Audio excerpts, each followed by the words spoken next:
Hi everyone, today I'm with Scott Morgan and I have no idea who he is. We'll find out who he is. Hey Scott, how are you and who are Hi, you? Rehan. Who am I? I'm a person just like you. I live in Washington, D.C. I teach mindful communications. And what's mindfulness? Well, you were talking about the 6 things we all have to be aware of to be free. I would say mindful communication comes the closest to the 4th, which is close to right speech. You said not lie, tell the truth, be honest and genuine. And so I put that in communication form so that people on television or in live events, even in their writing, are authentic, and yet they're dynamic, they're effective, and yet they're respectful. So I think it's an old discourse that we've forgotten, when we used to just listen well and find common ground and stick to our themes and stick to evidence and try to move forward as opposed to being very combative. And okay, so mindfulness is that, and the mindful communication is where you learn how to act Act that with way. it, yeah. How to speak from a mindful perspective. And are you an acting minister I, also? uh, I am, yes. I don't have a church, but I'm an acting minister. Yes, I'm an ordained minister. And that's a component that has kind of a spiritual side to it, but I think mindfulness does as well. I think once you find commonality, it's spiritual. So it doesn't matter to me what the religion is at all. It is finding our common roots, and that simple act is spiritual. Does that mean you're against religion? That means what? Does that mean you are against religion? Against religion? No, not at all.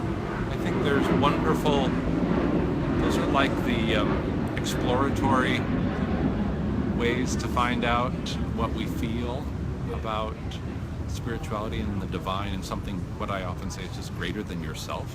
You can be a complete atheist and still be spiritual, and as long as you believe in something greater than yourself.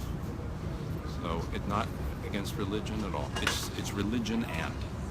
I had a great rabbi friend. He said, it's not instead of, it's in addition to. So I think that's the key across everything. It's not instead of, it's in addition to. If you found the lamp of Aladdin and you had 3 wishes, what would be the 3. 3 wishes you would want in the life which you have? With my life or for Well, you're the one who's humanity? going to make the wish. I So get to make the wish. yes, could be for you, it could be for the world.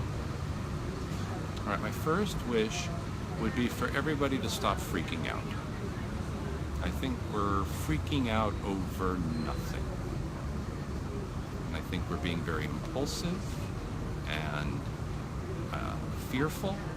And so my first would just be to everybody just stop freaking out. That would be my first. Way before we deal with hunger or Anything peace else. or anything else. Just okay. Everybody Just just sit be- down and shut up. Zip it. Zip it. Yeah, right. Jill would love that. Yeah. Okay, that would be one.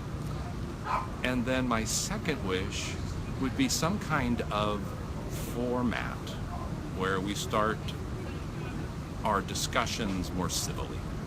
Things like the UN, but that might be antiquated. But some form of completely unilateral global forum where we start discussing things as one, not as, you do this and I do that and I'm mad at you and so I'm going to write a sanction against you and I'm going to threaten you. That's ridiculous. It's how we're going to deal with the bigger issues collectively. And then my third one, this is where you come in, Rihanna, is my big dream is to have a leadership academy where we train the young people how to do this. How they say, I have a feeling, but how do I connect with somebody? Or how do I be persuasive? Or bugs? Or how do I be gentle with a bug? How do we start training the young people to discourse better in the future? That would be my 3 wishes. Those are beautiful wishes. I think I can help you with all 3 of them. All 3 of them.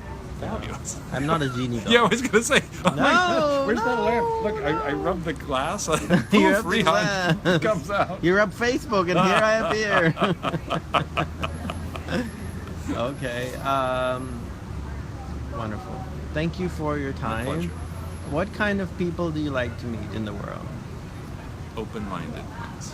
What's an open-minded person? I've never met a person in my life who said I'm a closed-minded person. Everybody thinks he's open-minded, even though he would not act that way.